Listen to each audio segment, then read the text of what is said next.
नमस्ते and welcome to Pokhara news. तपाईँ Pokhara news online TV हेर्दै हुनुहुन्छ। हामी एभ्रिडे आउने गर्छौँ, कोरोना भाइरसको पछिल्लो अपडेट लिएर आउने गर्छौँ।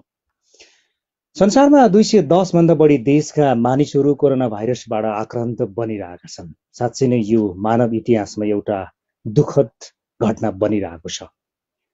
नेपालमा पनि लकडाउनको आज 56औं दिन हो। 56औं दिनसम्म 357 जना मानिसहरू संक्रमित बनिरहेका छन्। आजको दिनमा मात्रै 62 जना मानिस संक्रमित बनेका छन् भने 2 जनाको निधन भएको छ। यसले एउटा दुःखद सन्देश दिइरहेको छ र नेपालमा कोरोना भाइरसको संक्रमण दिनानुदिन बढ्दै जाने क्रममा छ। सो आजको दिनमा 62 जनाको संक्रमण देखिनु भनेको यो ठूलो संख्या हो। अहिलेसम्मको 56औं दिनको एउटा हिस्ट्री हेर्ने हो भने संसारमा 48 लाख मानिसहरू कोरोना भाइरसबाट संक्रमित थिए। 18 लाख मानिसहरू निको भएर घर गए भने 3,16,967 जना मानिसको निधन भइसकेको छ। 3 लाख भन्दा बढी मानिसको निधन हुनु भनेको मानव इतिहासमा एउटा दुःखद घटना बनिरहेको छ, जसले सारा विश्वलाई नै एउटा च्यालेन्ज गरिरहेको छ। मेडिकल साइन्स सँगै एउटा च्यालेन्जिङ आइरहेको छ। किन कोरोना भाइरसको औषधि पत्ता लाग्न सकिरहेको छैन, यो एउटा दुःखद पाटो बनिरहेको छ।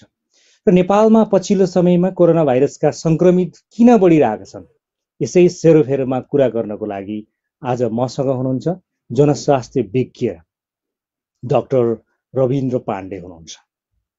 धेरै लेख रचना र डाक्टर साहबका धेरै विचारहरू, उहाँको विश्लेषण, उहाँको अनुमान एकदमै मिलिरहेको छ र उहाँले एभ्रिडे पोस्ट गर्नुहुन्छ, एभ्रिडे आफ्ना कुराहरू राख्ने गर्नुहुन्छ। गभर्मेन्टलाई पनि एक खालको सजेसन दिइरहनु भएको छ र उहाँको विश्लेषण र अवेरनेसका विषयमा धेरै नै आइरहेका छन्। यही कुरालाई मध्यनजर राखेर आज मैले हाम्रो टिभी स्क्रिनमा डाक्टर रविन्द्र पाण्डेलाई जोडिरहेको छु। उहाँ काठमाडौँबाट जोडिनु भएको छ भने हामी पोखराको अनलाइन टिभीबाट जोडिरहेका छौँ। आउनुहोस् आजको कार्यक्रममा स्वागत गरौँ डाक्टर रविन्द्र पाण्डेलाई। डाक्टर साहब, वेलकम टु पोखरा न्युज।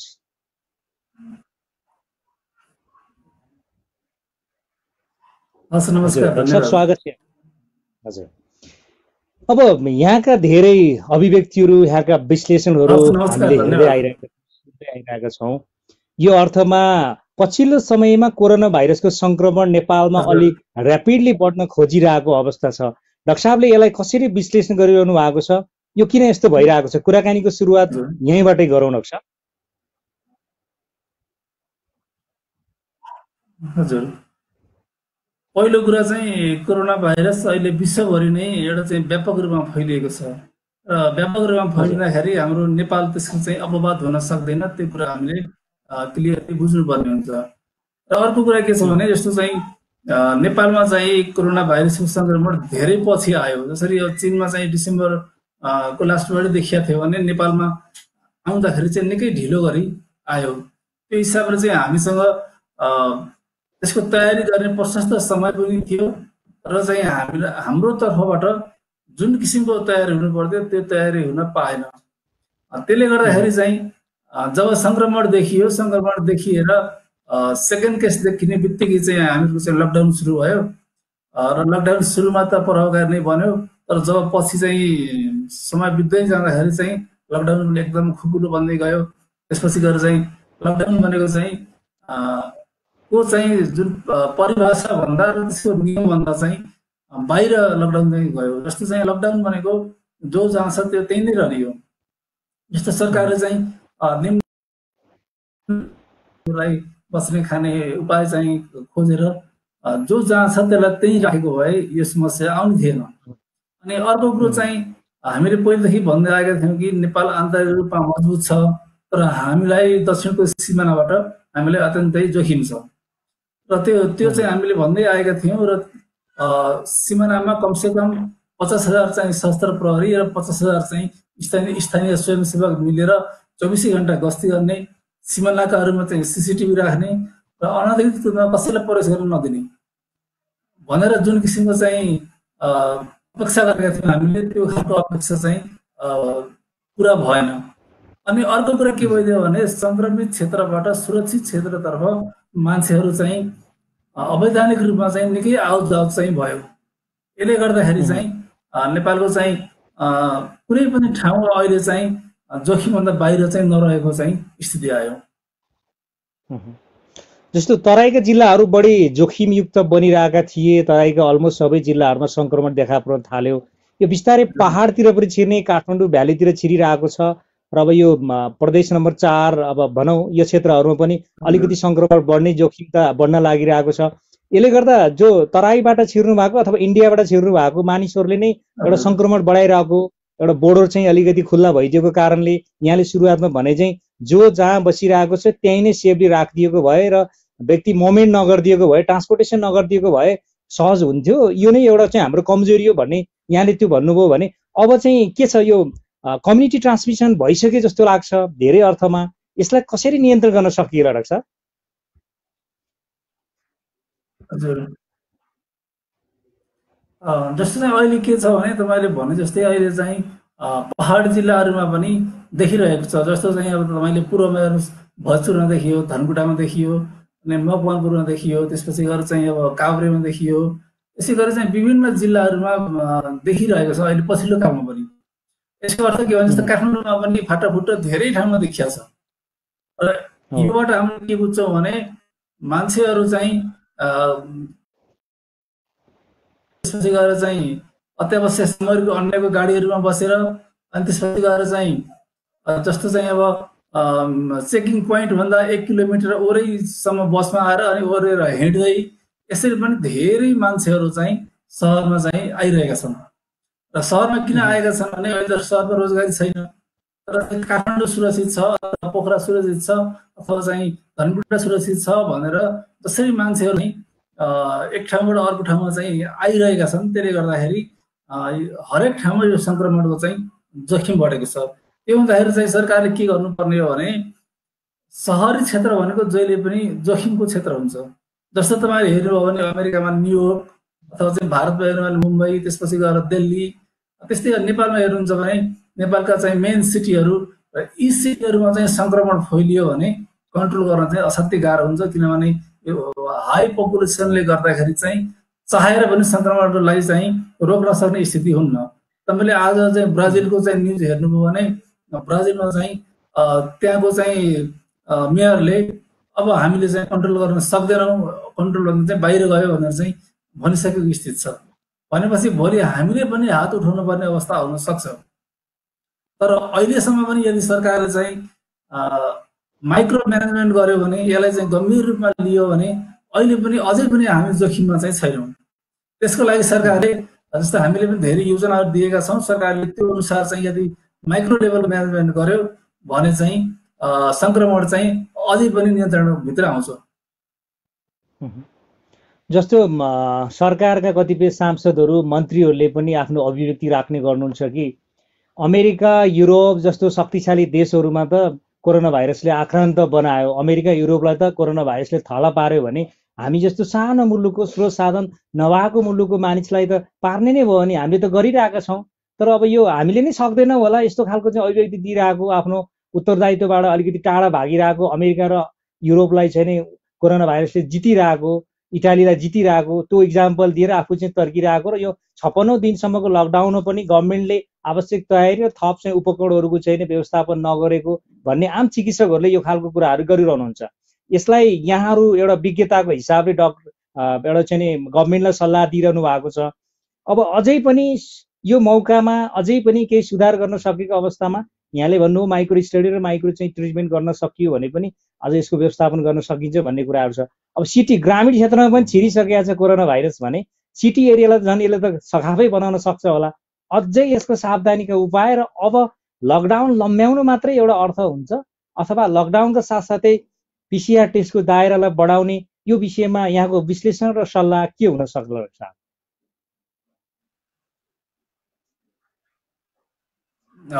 पहिलो कुरा त यहाँले भन्नुभयो जस्तै जस्तो चाहिँ विकसित देशहरूले पनि कोरोना संक्रमणको चापलाई थ्याक्न सकेका छैनन्। तर चाहिँ अब नेपाल सरकारले के बुझ्नुपर्छ भने विकसित देशहरूले आफ्ना नागरिकको जिम्मा लिएका छन्। हरेक विकसित देशहरूले चाहिँ प्रत्येक जनतालाई चाहिँ राहत स्वरूप जस्तो अमेरिकाकै हेर्नुहोस् महिनाको $1200 चाहिँ प्रत्येक नागरिकलाई दिएको छ। त्यस्तै तपाईँले चाहिँ क्यानाडामा हेर्नुहोस् त्यहाँको गभर्मेन्टले चाहिँ $40,000 को चाहिँ सबैलाई चाहिँ लोन दिएको छ। अनि त्यसपछि संक्रमणको चाहिँ दर चाहिँ किन बढी देखिएको छ भने उनीहरूको टेस्ट चाहिँ व्यापक रूपमा भइरहेको छ। तर हाम्रो नेपालमा चाहिँ सरकारले चाहिँ त्यहाँ इक्जाम्पल यदि दिने हो भने नेपाल सरकारले 56 दिनदेखि जुन हामीहरूलाई थुनिरहेको छ यसको बाबत चाहिँ जनताहरूलाई चाहिँ राहतलाई के दियो त?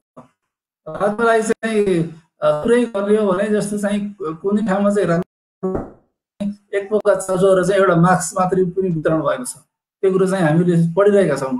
त्यो हुँदाखेरि चाहिँ हामीले विकसित देश र नेपालको तुलना गर्न मिल्दैन। दोस्रो कुरो चाहिँ नेपालमा भारतमा भुटानमा हाम्रो साउथ एसियामा चाहिँ कोरोना संक्रमण पछि आएको छ। त्यो हुँदा यसले गर्नुपर्ने जुन किसिमको रिस्क हो त्यो अझै बाँकी नै छ। त्यो हुनाले चाहिँ हामीहरूले चाहिँ यसलाई कन्ट्रोल गऱ्यौँ भनेर कसैले पनि भन्न मिल्दैन। र अर्को कुरा चाहिँ के छ भने जस्तो चाहिँ जसरी चाहिँ हामीले लकडाउन हतारमा गरेका थियौँ, जस्तो चाहिँ सेकेन्ड केस देख्ने बित्तिकै लकडाउन गरेका थियौँ, त्यो जरुरी थिएन। किनभने संसारमा कहीँ पनि 500-700 अथवा 1000-1200 नहुँदै लकडाउन गरेको तपाईँले खोज्नुभयो भने संसारमा कहीँ पनि छैन। र सेकेन्ड केसमै लकडाउन गर्नुपर्ने जरुरी पनि थिएन। त्यो बेला चाहिँ हामीले गऱ्यौँ, ठिक छ। तर लकडाउन भनेको के हो भने त्यो चाहिँ टेम्पोररी सोल्युसन हो, पर्मानेन्ट होइन। जस्तो चाहिँ लकडाउन भनेको के हो भने सरकारले र जनताले तयारी गर्ने बेलासम्मको लागि रोगलाई चाहिँ रोकेर राख्ने हो, रोगलाई संक्रमणलाई लम्ब्याउने हो। यो 56 दिनको चाहिँ लकडाउनमा जस्तो चाहिँ म इक्जाम्पल दिन्छु, टेकको हस्पिटलमा 5वटा आइसियु बेड थिए, अहिले पनि 5 छ। नेपालमा चाहिँ नेपालभरि गएर चाहिँ भेन्टिलेटर चाहिँ करिब 600 जति भेन्टिलेटर थिए, अहिले पनि त्यति नै छन्, त्यसमा पनि बिग्रेकाहरू छन्। त्यस्तै आइसियु बेड चाहिँ जति थियो त्यो त्यति नै छ भनेपछि अनि टेस्टको दायरा भन्ने भने ऱ्यापिड टेस्टले चाहिँ फल्स रिपोर्ट धेरै दिन्छ, त्यसको कुनै भ्यालिडिटी छैन। त्योलाई छोड्ने हो भने अहिले चाहिँ 24-25 हजारभन्दा बढी टेस्ट भएकै छैन यो 4 महिनामा। भनेपछि राज्यको तर्फबाट चाहिँ गर्नुपर्ने कुराहरूमा धेरै कमजोरी भएको छ। त्यही हुँदाखेरि राज्यले यी कुराहरू सच्याउनु जरुरी छ। र अर्को कुरा के छ भने जस्तो चाहिँ लकडाउनलाई चाहिँ सिरियसली चाहिँ न त राज्यले लियो न त हामी जनताले लियौँ। किनभने मैले अघि जस्तो माइक्रो म्यानेजमेन्ट भनेको थिएँ, पहिलो कुरा चाहिँ हामी नेपाली बच्नको लागि केही सूत्रहरू छन्। जस्तो पहिलो कुरा भनेको बोर्डरलाई 100% सिल गर्ने, दोस्रो कुरा भनेको संक्रमण भएको ठाउँ हटस्पटलाई सिल गर्ने, अनि त्यसै आवत जावतलाई चाहिँ बन्द गर्ने। अनि अब यो बाँकी चाहिँ अब यो 15 दिन लकडाउन थपेको छ, यो 15 दिनलाई हामीले म्याक्सिमम उपयोग गर्ने। यसको लागि चाहिँ हामीले के गर्ने भने लकडाउनलाई कर्फ्यूको स्तरमा लकडाउन लगाउने, देशव्यापी रूपमा सम्भव हुन्छ नि कर्फ्यू लगाउने, सम्भव हुँदैन भने कर्फ्यूको स्तरको चाहिँ लकडाउन गर्ने हुँदैन। र जो संक्रमित छ त्यो घरभित्रै हुन्छ, उसलाई या त सन्चो हुन्छ या बिरामी भएर हस्पिटल हुन्छ, तर अरूलाई सार्न चाहिँ सक्दैन। त्यस्तै अर्को पक्ष चाहिँ हामी के गर्न सकिन्छ भने जस्तो चाहिँ जति मुभमेन्ट कम गरायो त्यति चाहिँ कोरोना संक्रमण चाहिँ सर्न पाउँदैन। त्यो भएको हुनाले चाहिँ जस्तो चाहिँ बिहान बेलुका मान्छे चाहिँ मोर्निङ वाक इभिनिङ वाक भन्दै निस्किन्छन्, हावा खान निस्किन्छन्, घुम्न निस्किन्छन्। त्यो हुँदाखेरि चाहिँ बिहान र बेलुकी चाहिँ टोटल्ली चाहिँ स्ट्रिक्टली बन्द गर्ने र चाहिँ पसलहरू दिउँसो चाहिँ 12 बजेदेखि लिएर 3 बजेसम्म खोलिदिने। त्यो भयो भने दिउँसोको त्यो गर्मीमा मान्छे चाहिँ यतिकै घुम्न भनेर चाहिँ निस्किँदैन। एउटा चाहिँ त्यो गर्न सकिन्छ। अर्को भने के गर्न सकिन्छ भने जस्तो चाहिँ डिपार्टमेन्टल स्टोरहरू, तरकारी बजारहरू सबै पुरै बन्द गरिदिने र चाहिँ स्थानीय स्तरमा भएका खुद्रा पसलहरूबाट तरकारी फलफुलको चाहिँ बिक्री वितरणको चाहिँ व्यवस्था गर्ने। त्यो गर्दाखेरि पनि मान्छेको मुभमेन्ट चाहिँ कम हुन्छ। त्यस्तै तपाईँले अरू देशको इक्जाम्पल लिने हो भने जस्तो चाहिँ हरेक देशमा जसले चाहिँ मास्क राम्रोसँग लगाएर हिँड्दैन उसलाई चाहिँ ठुलो फाइन छ। फ्रान्समा अहिले चाहिँ 135 युरो फाइन लिन्छ, पहिले इटलीमा 10,000 युरोसम्म फाइन लिएको थियो। त्यस्तै चाहिँ भारतमा चाहिँ मुम्बईमा 5,000 रुपियाँ फाइन लिन्छ भने अझ अरबमा तपाईँले चाहिँ साउदीमा हेर्नुहुन्छ भने त त्यहाँ त जेल 2 वर्ष जेल समेत छ मास्क निस्किनलाई। भनेपछि हामीले स्ट्रिक्टली घरबाट अत्यावश्यक हामीले निस्किनु पर्यो भने मास्क लगाएर, चस्मा लगाएर, पन्जा लगाएर, 6 फिटको चाहिँ सामाजिक दूरी कायम गरेर अनि 3 जना व्यक्तिभन्दा बढी चाहिँ हिँड्न नपाइने नियम बनाएर यसरी चाहिँ हामीहरू चाहिँ मान्छेको चाहिँ सुरक्षित तरिकाले चाहिँ आवत जावत गर्न सकिन्छ। अनि अर्को कुरा के छ भने जस्तो चाहिँ सरकारले चाहिँ जस्तो चाहिँ अफिसहरू विभिन्न किसिमका कार्यालयहरू छन्, त्यहाँ चाहिँ अहिले चाहिँ सेवाग्राहीको चाप छैन। लकडाउनले गर्दाखेरि मान्छेहरू आफ्नै घरमा छन्, त्यो हुँदाखेरि चाहिँ 25% क्यापासिटीबाट चाहिँ ती अफिसहरू चलाउन मिल्छ। जस्तो चाहिँ त्यसको लागि पालो गरेर चाहिँ गर्न सकिन्छ र आफ्नो कर्मचारीहरूको लागि चाहिँ एउटा बसको व्यवस्था गरेर चाहिँ लाने ल्याउने गर्न सकिन्छ, किनभने अफिसमा पनि व्यक्तिगत दूरी कायम गर्नलाई 25% क्यापासिटीमा अहिले चाहिँ चलाउन चाहिँ राम्रो हुन्छ। अनि अर्को कुरा चाहिँ के गर्नुपर्छ हामीले भने यो समयमा व्यापक रूपमा टेस्ट गर्ने, जो पोजिटिभ छ उसलाई चाहिँ हस्पिटलमा लाने, जो पोजिटिभ छैन उसलाई चाहिँ सुरक्षित रूपमा चाहिँ राख्ने गर्दाखेरि चाहिँ यो 15 दिनमा हामीले यसरी गर्यौँ भने चाहिँ कोरोना चाहिँ के हुन्छ भने कोरोना संक्रमण भनेको त वास्तवमा भन्ने हो भने 15 दिन राम्रोसँग चाहिँ घरमा बस्यो भने चाहिँ मान्छेलाई निको पनि हुन्छ। 85% मान्छेलाई निको हुन्छ, जम्मा 15%लाई हस्पिटलमा जानुपर्ने हो। त्यो उनीहरूले चाहिँ त्यो किसिमको टाइट गरेर चाहिँ नियन्त्रण हुन्छ। तर हामीले चाहिँ जुन पुरानो मोडेलबाट हामीले चाहिँ काम गरिरहेछौँ, त्यो पुरानो मोडेलबाट चाहिँ लकडाउन गर्यौँ भने त्यो 15 दिन होइन, त्यो चाहिँ 2 वर्षसम्म कायम गरे पनि यसले कन्ट्रोल गर्न सक्दैन। त्यो हुनाले चाहिँ सरकारले चाहिँ अब चाहिँ पाठ सिक्नुपर्छ र संवेदनशील हुनपर्छ, किनभने हरेक ठाउँमा चाहिँ सलाइका काँटीहरू छरिएका छन् र चाहिँ त्यहाँ आगो लाग्न मात्रै बाँकी छ। अब यसरी हेर्दाखेरि डाक्टर साहबको यो विश्लेषण, डाक्टर साहबको यो अनुसन्धानलाई हेर्दाखेरि हामी त आगोको ज्वाला माथि नै हिँडिरहेको छौँ। कोरोना भाइरसको चाहिँ आगो धन्किरहेको छ, त्यो माथि हामी हिँडिरहेको छौँ र त्यो पत्ता लागेको छैन, त्यसको डायग्नोसिस नै भएको छैन, पिसिआर टेस्टको दायरा बढेकै छैन। त्यसले गर्दा मान्छे को कति सङ्क्रमित छ त्यसको चाहिँ आँकडा निकाल्नै सकिरहेको छैन। यो खालको समस्या र 56 दिनसम्मको लकडाउनले पनि गभर्मेन्टले कुनै त्यस्तो तयारी गरेकै छैन। लकडाउनलाई नै खास उपाय मानिरहेको छ र लकडाउन गर्ने बेला नहुँदैमा चाहिँ लकडाउन सुरु भयो, बल्ल लकडाउन गर्ने बेला आउन खोजे जस्तो छ। रात बाँड्नेले पनि पहिला बाँडिसके, आम मान्छेहरूले चाहिँ अब के खाउँ भन्ने समस्या छ। कलेजहरू, स्कुल सबै बन्द छन्, कारखानाहरू बन्द छन्, अफिसहरू बन्द छन्, रोजगारी गर्नेहरूको धेरैको रोजगारी खोसिसकेको छ। मान्छे चाहिँ कोरोना भाइरसले खाला भन्दा पनि भोकमरीले खाने त्यो अर्को पाटो छँदैछ भने गभर्मेन्टले यो 56 दिनसम्म जतिवटा आइसियु बेड थिए त्यति नै छन्, जति भेन्टिलेटर थिए त्यति नै छन्, त्यहाँभन्दा अरू कुनै काम गर्न सकिरहेको छैन र शक्तिशाली देशको चाहिँ नै एउटा चाहिँ कोरोना भाइरसबाट हारिरहेको अवस्था, त्यसलाई इक्जाम्पल मानेर आफ्नो चाहिँ नै हाम्रो दरिद्रता, हाम्रो कमजोरी, हाम्रो देश गरिब, अल्प विकसित यो खालको उदाहरण दिएर बसिरहेको छ। यसलाई चाहिँ झकझकाउनु पर्छ भन्ने डाक्टर साहबको आशय होइन डाक्टर साहब?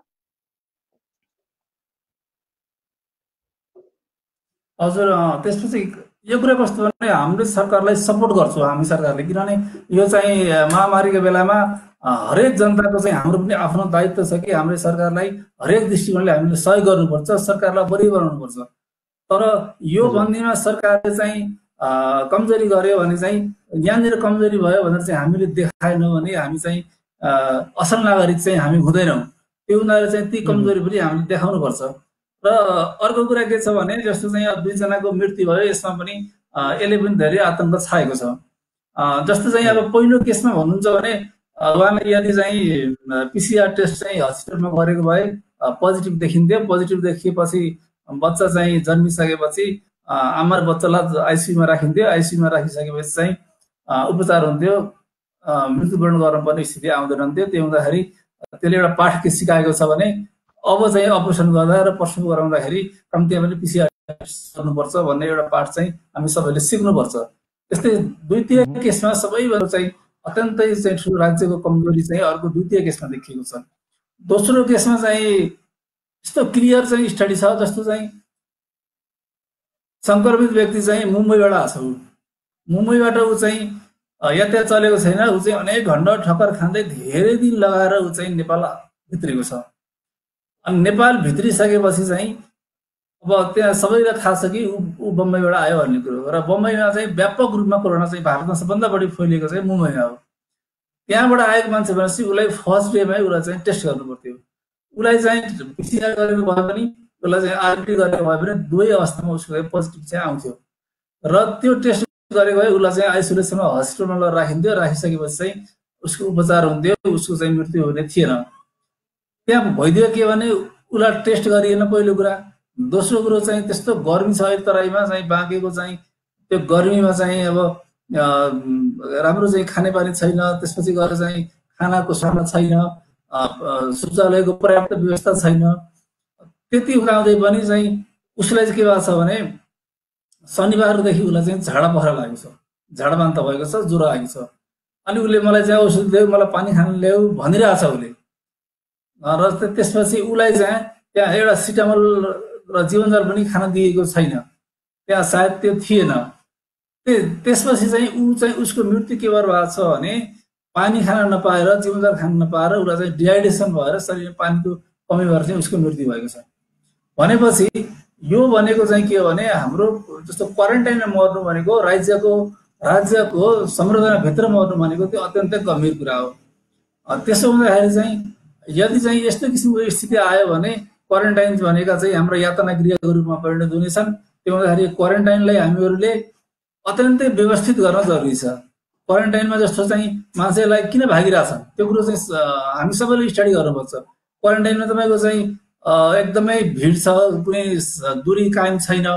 त्यसपछि गएर चाहिँ अर्को कुरो भनेको खानेपानी छैन, शौचालयको राम्रो व्यवस्था छैन। त्यहाँ चाहिँ बिरामी भयो भने एकजना सानो स्वास्थ्य कर्मी पनि राखेको भए चाहिँ उसले कमसेकम ज्वरो नाप्थ्यो, उसले कमसेकम चाहिँ जीवनजल दिन सक्थ्यो, सलाइन दिन सक्थ्यो। त्यो अवस्था पनि छैन। हस्पिटलसँग कनेक्सन चाहिँ गर्नु पर्थ्यो, त्यो पनि छैन। एम्बुलेन्स पनि छैन भने त्यो अवस्थामा चाहिँ क्वारेन्टाइन भनेको यातायात जान्छन्, त्यो भएपछि मान्छे त्यहाँ बस्न सक्दैन। त्यो हुँदाखेरि हामीले चाहिँ क्वारेन्टाइनलाई WHO को गुणस्तर अनुसार चाहिँ कायम गर्नुपर्ने हुन्छ। अनि अर्को कुरा के छ भने जस्तो चाहिँ इन्डियाबाट चाहिँ अब हामीले एउटा चाहिँ केस के गर्नुपर्छ भने इन्डियाबाट मान्छेहरू चाहिँ 1-1.5 लाख मान्छे कम्तीमा पनि नेपाल आउँछ। अब उनीहरू चाहिँ कोही बोर्डरमा आएको छ, कोही चाहिँ कसरी आएको छ, त्यति मान्छे आउँछ। ती हाम्रै दाजुभाइ हुन्, तिनीहरूलाई तिमी भित्र नआऊ भनेर हामीले भन्न मिल्दैन। त्यो हुँदाखेरि भारतसँग सिमाना जोडिएका दक्षिणका 22 जिल्ला, त्यसपछि गएर चाहिँ पूर्व र पश्चिमका 3-6 जिल्ला गरेर 28 जिल्लाका ठाउँमा एउटा जिल्लामा 5000 जनालाई राख्न सक्ने क्वारेन्टाइनको हामीले चाहिँ व्यवस्था तुरुन्तै गर्नुपर्ने हुन्छ। त्यो क्वारेन्टाइन चाहिँ स्कुलमा अथवा त्यहाँ अरू कुनै भवनमा, त्यो नभए चाहिँ अस्थायी संरचना बनाएर हो भने त्यस्तै किसिमको क्वारेन्टाइन बनाएर उनीहरूलाई चाहिँ त्यहाँ चाहिँ एकदमै स्वस्थ वातावरण, त्यहाँ चाहिँ जस्तो चाहिँ खाना राम्रो होस्, पानी राम्रो होस्, त्यसपछि गएर टाइम पास गर्नको लागि पनि विभिन्न किसिमका क्रियाकलाप जस्तो चाहिँ व्यायामहरू गर्न सकिन्छ। रोगसँग लड्ने क्षमताको लागि विभिन्न किसिमका चाहिँ जडीबुटीहरूको चाहिँ चियाहरू खुवाउन सकिन्छ। अनि त्यसपछि योगा, ध्यानदेखि लिएर सङ्गीतहरूदेखि लिएर हरेक कुरो त्यहाँ चाहिँ उनीहरूलाई चाहिँ प्रवचनहरूदेखि लिएर उनीहरूको चाहिँ अत्यन्तै रमणीय चाहिँ अवस्था होस् र चाहिँ यो क्वारेन्टाइन कति छिटो सकियो भन्ने खालको चाहिँ त्यो किसिमको चाहिँ व्यवस्था चाहिँ हामीले मिलाउनु पर्ने हुन्छ। र अहिले जस्तै RT टेस्ट गर्दै नेगेटिभ भन्दै गाउँतिर पठाउँदै गऱ्यो भने गाउँमा यो रोग चाहिँ व्यापक रूपमा फैलिन्छ। त्यो हुँदाखेरि चाहिँ हामीहरूले अब चाहिँ सिमानामा क्वारेन्टाइन चाहिँ कम्तीमा 1-1.5 लाख मान्छे राख्न सक्ने चाहिँ 28 जिल्लामा चाहिँ हामीले बनाउन जरुरी छ। अब बाँकी रह्यो चाहिँ अब राज्यले जस्तो चाहिँ यसरी बिरामी हुँदै गइसकेपछि त मान्छे हस्पिटल जान्छ, हामीले हस्पिटलको क्यापेसिटी बढाउनु पर्यो। जस्तो चाहिँ अहिले चाहिँ के छ भने 1-2 हस्पिटललाई मात्रै कोरोनाको रूपमा राखेको छ, त्यसरी सम्भव हुँदैन। प्राइभेट हस्पिटललाई पनि कोरोना डेडिकेटेड हस्पिटलको रूपमा केहीलाई विकास गर्नुपर्ने हुन्छ। अर्को कुरा चाहिँ कोरोना गर्दाखेरि चाहिँ दीर्घ रोगहरू ओझेलमा परेका छन्। जस्तो चाहिँ मुटुको रोग भएको, फुस्फुसको रोग भएको, किडनीको रोग भएको मान्छेहरू, क्यान्सर भएको मान्छेहरू, डायलाइसिस गर्ने मान्छेहरू, उनीहरूले चाहिँ अक्सिजन लिनुपर्ने मान्छेहरू, उनीहरूले आफ्नो सेवा पाइरहेका छैनन्, उनीहरूले आफ्नो रुटिन टेस्ट गर्न पाएका छैनन्। त्यसले गर्दाखेरि चाहिँ भोलि चाहिँ कोरोनाले भन्दा दीर्घ रोगले चाहिँ मर्ने अवस्था पनि आउन सक्छ। त्यो हुनाले चाहिँ दीर्घ रोगीहरूको लागि पनि हामीले हरेक जिल्लामा चाहिँ दीर्घ रोग उपचार केन्द्र चाहिँ हरेक हस्पिटल रुगा खोकी कोरोनाहरू लागेको त्यो टाइपको चाहिँ मिसाउनु हुँदैन त्यसमा। त्यो गर्यौँ भने चाहिँ दीर्घ रोगीहरूलाई हामीले बचाउन सकिन्छ। अनि अर्को कुरा चाहिँ जस्तो हामीले चाहिँ अहिले बजेटमा चाहिँ बजेट भाषण अस्ति चाहिँ 3 घण्टासम्म लामो चाहिँ हामी सबैले सुन्यौँ। र अहिलेको भनेको प्रायोरिटी भनेको जम्मा 3टा कुरा हो। यो वर्षको लागि हामीले विकास निर्माण यसो कुरा छोडिदिउँ। अहिले भनेको पहिलो भनेको चाहिँ मान्छेलाई बचाउने हो। यसको लागि चाहिँ स्वास्थ्यमा चाहिँ विभिन्न किसिमको योजनाहरू ल्याउनु पर्यो। दोस्रो कुरा भनेको चाहिँ जस्तो चाहिँ अहिले चाइना उत्पादन कम भएको छ, जस्तो भारत चाहिँ कोरोनासँग लडिरहेको छ, भारतमा अहिले उत्पादन निकै कम भएको छ र भारतको उत्पादन भारतलाई पनि पुग्दैन। त्यो हुँदाखेरि चाहिँ हामी चाहिँ भारतबाट हरियो धनियाँ चाहिँ वर्षको 17 करोडको चाहिँ हरियो धनियाँ ल्याएर चाहिँ खाने हामी परनिर्भरहरूलाई भोलि हामीले चाहिँ यदि चाहिँ कृषि क्रान्ति गरेनौँ, कृषि अभियानमा लागेनौँ भने यो 5-6 महिनापछि नेपालमा भोकमरीको अवस्था आउँछ। जस्तो मैले चाहिँ रेडियोहरूमा धेरै श्रोताहरूसँग सिधै कुरा गरेको हुन्छु। मलाई खोटाङको एकजना चाहिँ त्यहाँको चाहिँ व्यक्तिले भन्नुभएको थियो कि खोटाङमा चाहिँ सारा पसलहरूमा चाहिँ चामल चाहिँ रित्तिसकेको छ, प्याजहरू रित्तिएको छ, आलु पनि रित्तिएको छ, हाम्रो यहाँ खेती छैन, अब हामी चाहिँ भोकले मरिनु हो भनेर चाहिँ उहाँले मलाई फोन गर्नुभएको थियो।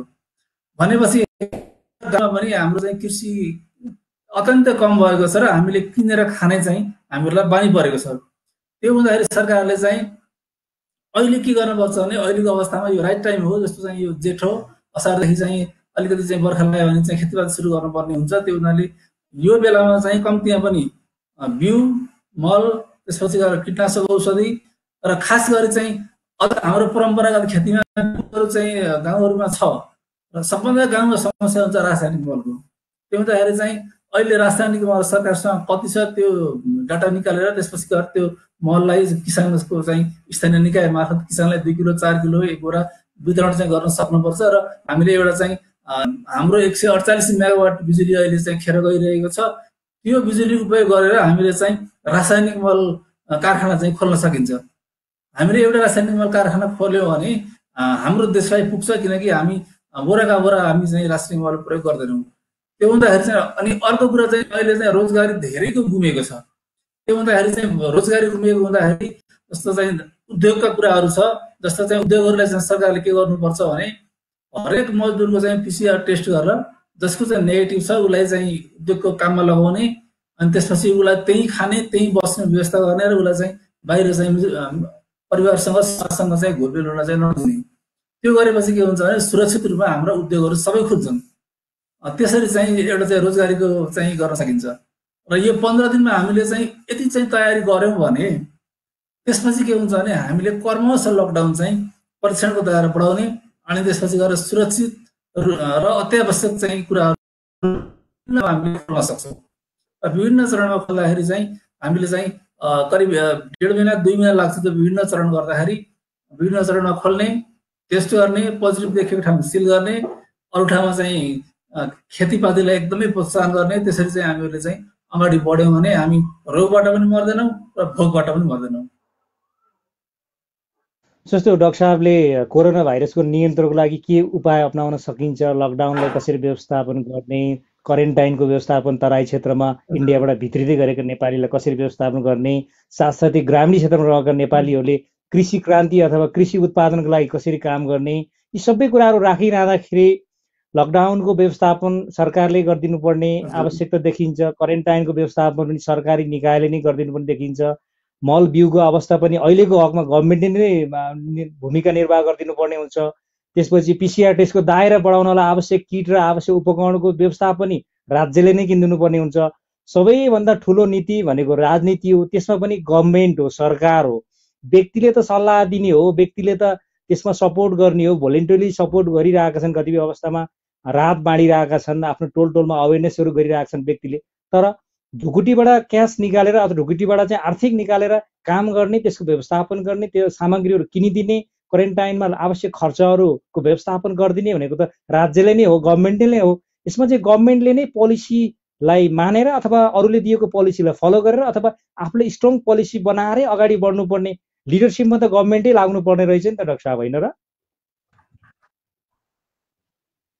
हजुर, चाहिँ एउटा जस्तो चाहिँ नेपालमा 62जना चाहिँ अहिलेसम्म कोरोना संक्रमित देखिए। जस्तै अब हिजो पनि बढिरहेको थियो। यो हुँदाखेरि एउटा जनमानसमा एउटा आतंक सिर्जना गरेको छ।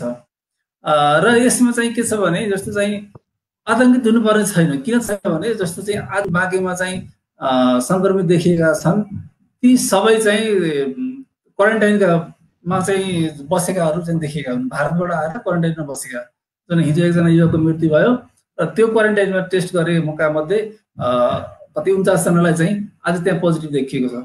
त्यो हुँदाखेरि चाहिँ यदि त्यो सङ्ख्या हाम्रो चाहिँ कम्युनिटीमा टेस्ट गर्दाखेरि देखिएको भए हाम्रो कम्युनिटीमा चाहिँ व्यापक रूपमा बढेको छ भनेर हामीले डर मान्नुपर्ने स्थिति हुन्थ्यो। तर त्यो चाहिँ त्यो क्वारेन्टाइनमा गरेको हुनाले त्यसमा हामी चाहिँ आतंकित बन्नु पर्दैन। र अर्को कुरा चाहिँ के छ भने जस्तो चाहिँ अहिले सबैतिर सहरतिर पनि गाउँतिर पनि सबैतिर अहिले चाहिँ कोरोना भाइरस को संक्रमण भयो भने मरिहालिन्छ भन्ने किसिमको एउटा चाहिँ आतंक चाहिँ देखिएको छ। तर वास्तवमा यो चाहिँ सत्य होइन, किनभने जस्तो चाहिँ हामीले संसारभरिको हामीले अध्ययन गरेका छौँ र चाहिँ WHO देखि लिएर विभिन्न आधिकारिक संस्थाहरूको रिपोर्ट हेरेका छौँ। त्यो हुँदाखेरि संक्रमण यसको कस्तो स्थिति छ भने जस्तो कोरोना संक्रमण चाहिँ 100 जनालाई भयो भने 85 जनालाई चाहिँ सामान्य लक्षण देखिएर आफै ठिक हुन्छ, उनीहरूलाई चाहिँ कुनै उपचार जरुरी हुँदैन। त्यो हुँदाखेरि 85% चाहिँ हामी सुरक्षित छौँ। बाँकी चाहिँ 15% छ। बाँकी 15% मध्ये आधी जुन आधा 7 देखि 8% उनीहरूलाई अहिले त हाम्रो चाहिँ नेपालमा हामीले देखिरहेछौँ हस्पिटल भर्ना भएका छन्, त्यहाँ भएर चाहिँ आइसोलेसनमा बसेका छन् र चाहिँ ज्वरो सामान्य खाएका छन्, खोकीलाई कफ सिरप खाएका छन्। त्यसरी चाहिँ उनीहरू चाहिँ डिस्चार्ज भएका छन्। 7-8% त्यो रूपमा डिस्चार्ज हुन्छन्। अब बाँकी 7-8%लाई के हुन्छ भने उनीहरूलाई आइसियु अथवा भेन्टिलेटर चाहिन सक्छ र त्यो चाहिँ आइसियुमा अथवा भेन्टिलेटरमा बसिसकेपछि अनि त्यसपछि आधी चाहिँ निको भएर घर फर्किन्छन् र चाहिँ यसको मृत्यु दर भनेको जम्मा 3% छ। अहिले भारतले हेर्ने हो भने पनि भारतमा 3.25%, 3.25% चाहिँ भारतको मृत्यु दर छ। अहिले विकसित देशहरूमा त मृत्यु दर अत्यन्तै कम छ। जस्तो सिङ्गापुरमै हेर्नु हो भने जम्मा 22 जनाको मृत्यु भएको छ, 18,000मा जम्मा 22 जनाको मृत्यु भएको छ। अनि देशले अलिकति ह्यान्डल जहाँ राम्रोसँग गरेको छ त्यहाँ चाहिँ मृत्यु चाहिँ कम भएको छ। त्यो भएको हुनाले चाहिँ हामीहरू 100 जनामा 3 जना मृत्यु हुने रोग भएको हुनाले हामी चाहिँ डराउनु पर्दैन एउटा कुरा। अनि अर्को कुरो चाहिँ त्यो मृत्यु पनि कस्तोमा हुन्छ भने जस्तो चाहिँ विश्वव्यापी ट्रेन्डमा के देखाएको छ भने 30 वर्षभन्दा मुनिको जस्तो चाहिँ बालबालिका अथवा चाहिँ ठुलो मान्छे 30 वर्ष मुनिको 0.2% मात्रै मृत्यु दर छ, 0.2% छ। अनि त्यसपछि गएर सबैभन्दा बढी मृत्यु दर चाहिँ 80 वर्ष नागेका मान्छेहरूको सबभन्दा बढी मृत्यु दर छ। जस्तो चाहिँ इटलीमा चाहिँ के छ भने 23% छ। 70 वर्षभन्दा माथिको जनसङ्ख्या इटलीमा चाहिँ 23% छ। त्यस्तै विकसित देशहरूमा के छ भने जस्तो चाहिँ औसत आयु चाहिँ 85 वर्ष, 86 वर्ष, 88 वर्ष यो किसिमको औसत आयु छ। र हाम्रो नेपालको तथ्याङ्क हेर्ने हो भने 65 वर्षभन्दा माथिको मान्छेहरू 5.4% मात्रै छ। त्यस्तै चाहिँ हामी कहाँ चाहिँ औसत आयु चाहिँ 71 वर्ष छ। त्यो हुँदाखेरि चाहिँ अरू देशमा जुन किसिमको मृत्युदर धेरै उच्च भयो त्यो खालको मृत्युदर हामी कहाँ हुँदैन, किनकि हामी कहाँ औसत आयु पनि कम छ र हामी कहाँ चाहिँ ज्येष्ठ नागरिकहरूको सङ्ख्या पनि 65 वर्षभन्दा माथिको जम्मा 5.4% छ। अनि अर्को कुरा के छ भने जस्तो चाहिँ हाम्रोमा चाहिँ जस्तो गाउँघरमा चाहिँ हाम्रा घरहरूले पनि सामाजिक दूरी चाहिँ कायम गरेका छन् घरहरू आफैले। त्यो हुँदाखेरि चाहिँ गाउँमा खेती किसानी गर्नलाई केही समस्या छैन। गाउँमा स्वच्छ खाना छ, स्वच्छ पानी छ र गाउँमा हेर्नुहोस् चाहिँ 80 वर्ष, 82 वर्ष, 85 वर्षको हाम्रो बुवा आमाहरूले पनि मजाले चाहिँ खेतबारीमा काम गरेर बस्नु भएको छ। त्यो हुँदाखेरि चाहिँ यसरी चाहिँ सक्रिय जीवन बिताइरहेको मान्छेहरू र चाहिँ निरोगी मान्छेहरू जति नै वर्ष भए पनि उहाँहरूलाई चाहिँ जोखिम वर्गमा उहाँहरू पर्नुहुन्न। त्यो हुँदाखेरि उहाँहरूले चिन्ता गर्नु पर्दैन। र त्यस्तै चाहिँ अब एउटा कुरा चाहिँ सबै सञ्चार माध्यमले के भन्दै आछन् भने जस्तो चाहिँ अब 70 वर्ष काटेको, सुगरको औषधि खाएको, प्रेसरको औषधि खाएको यस्तो किसिमको मान्छेलाई खतरा हुन्छ भनेर भनिरहेछन्।